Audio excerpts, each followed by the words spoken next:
once we got 115, 120 right. Bangladesh Asia কাপে খেলার যোগ্য নয়। ম্যাচে জিতে বাংলাদেশকে চরম অপমান করলেন শ্রীলঙ্কার অধিনায়ক চারিত আসালাঙ্কা। দর্শক, এশিয়া কাপের সবচেয়ে গুরুত্বপূর্ণ ম্যাচগুলোর একটি বাংলাদেশ বনাম শ্রীলঙ্কা।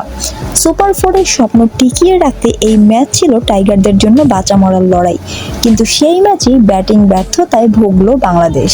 আর জয়ের পর বাংলাদেশকে নিয়ে চরম অপমানজনক মন্তব্য করলেন লঙ্কান অধিনায়ক চারিত আসালাঙ্কা।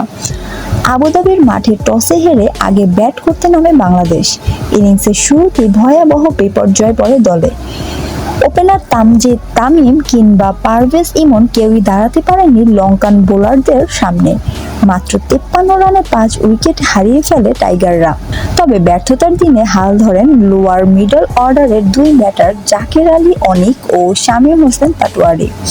দুজনের দায়িত্বশীল ব্যাটিংয়ে বাংলাদেশ শেষ পর্যন্ত লড়াইয়ের মতো সংগ্রাম পায়। শামীম খেলেন 34 বলে অপরাজিত 42 রান, জাকের আলী অনিক খেলেন 34 বলে 41 রানের দারুণ ইনিংস।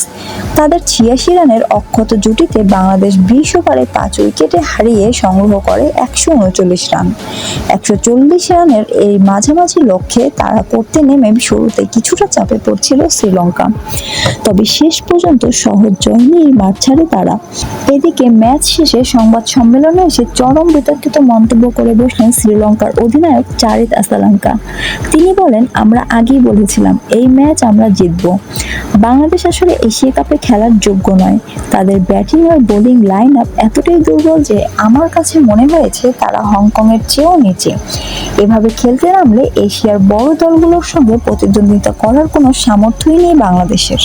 দর্শক, এমন মন্তব্যে স্বাভাবিকভাবেই ক্ষোভে ফুঁসছে বাংলাদেশি সমর্থকরা, কারণ ক্রিকেট বিশ্বে বাংলাদেশ দীর্ঘদিন ধরে প্রতিদ্বন্দ্বী হিসেবে নিজেদের প্রমাণ করে আসছে। সেখানে এভাবে একটি বড় টুর্নামেন্টে অংশ নেওয়া দলের যোগ্যতা নিয়ে প্রশ্ন তোলা নিঃসন্দেহে অপমানজনক।